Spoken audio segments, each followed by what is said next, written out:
السلام علیکم ورحمۃ اللہ وبرکاتہ۔ بسم اللہ الرحمن الرحیم۔ آج کی حدیث مبارکہ، ہمارے پاس رسول اللہ صلی اللہ علیہ وسلم کے کچھ بال مبارک ہیں جو ہمیں انس رضی اللہ عنہ سے یا انس رضی اللہ عنہ کے گھر والوں کی طرف سے ملے ہیں۔ یہ سن کر عبیدہ نے کہا کہ اگر میرے پاس ان بالوں میں سے ایک بال بھی ہو تو وہ میرے لیے ساری دنیا اور اس کی ہر چیز سے زیادہ عزیز ہے۔ صحیح بخاری حدیث نمبر 170۔ رسول اللہ صلی اللہ علیہ وسلم نے حجۃ الوداع میں جب سر کے بال منڈوائے تو سب سے پہلے ابو طلحہ رضی اللہ عنہ نے آپ صلی اللہ علیہ وسلم کے بال لیے تھے۔ صحیح بخاری حدیث نمبر 171۔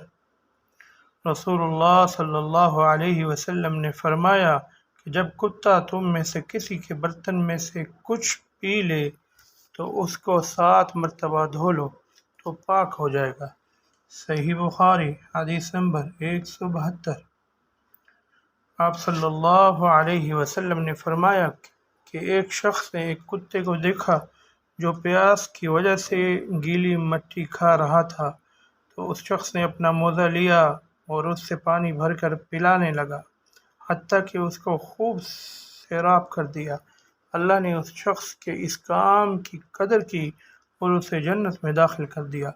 صحیح بخاری حدیث نمبر 173۔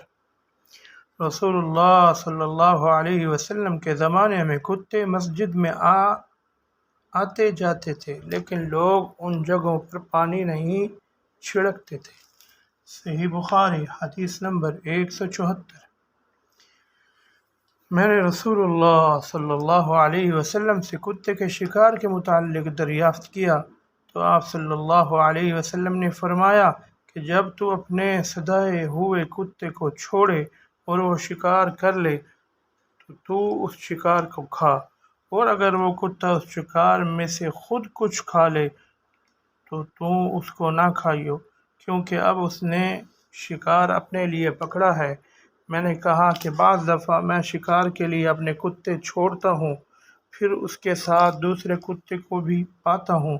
آپ صلی اللہ علیہ وسلم نے فرمایا پھر مت کھا، کیونکہ تم نے بسم اللہ اپنے کتے پر پڑھی تھی، دوسرے کتے پر نہیں پڑھی۔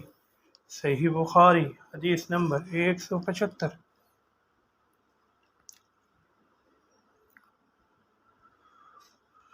رسول اللہ صلی اللہ علیہ وسلم نے فرمایا کہ بندہ اس وقت تک نماز ہی میں رہتا ہے جب تک وہ مسجد میں نماز کا انتظار کرتا ہے،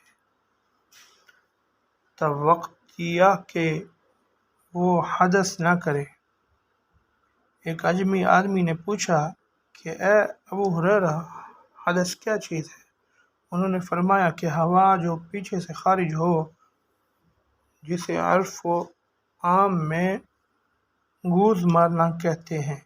صحیح بخاری حدیث نمبر 176۔ آپ صلی اللہ علیہ وسلم نے فرمایا کہ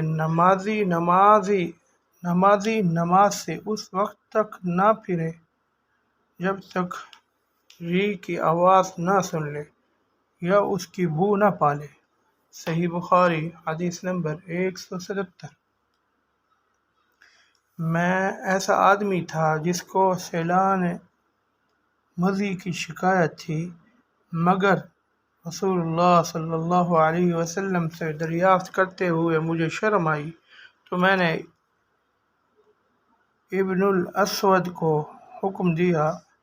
انہوں نے آپ صلی اللہ علیہ وسلم سے پوچھا، آپ صلی اللہ علیہ وسلم نے فرمایا کہ اس میں وضو کرنا فرض ہے۔ اس روایت کو شعبہ نے بھی اعمش سے روایت کیا۔ صحیح بخاری حدیث نمبر 178۔ اگر کوئی شخص صحبت کرے اور منی نہ نکلے، فرمایا کہ وضو کرے جس طرح نماز کے لیے وضو کرتا ہے اور اپنے عضو کو دھو لے۔ عثمان رضی اللہ عنہ کہتے ہیں کہ یہ میں نے رسول اللہ صلی اللہ علیہ وسلم سے سنا ہے۔ زید بن خالد کہتے ہیں کہ پھر میں نے اس کے بارے میں علی زبیر، طلحہ اور ابی بن کعب رضی اللہ عنہم سے دریافت کیا، سب نے اس شخص کے بارے میں یہی حکم دیا۔ صحیح بخاری حدیث نمبر 179۔ رسول اللہ صلی اللہ علیہ وسلم نے ایک انصاری کو بلایا، وہ آئے تو ان کے سر سے پانی ٹپک رہا تھا۔ رسول اللہ صلی اللہ علیہ وسلم نے فرمایا، شاید ہم نے تمہیں جلدی میں ڈال دیا۔ انہوں نے کہا، جی ہاں۔ تب رسول اللہ صلی اللہ علیہ وسلم نے فرمایا کہ جب کوئی جلدی کا کام آ پڑے یا تمہیں انزال نہ ہو تو تم پر وضو ہے، غسل ضروری نہیں۔ صحیح بخاری حدیث نمبر 180۔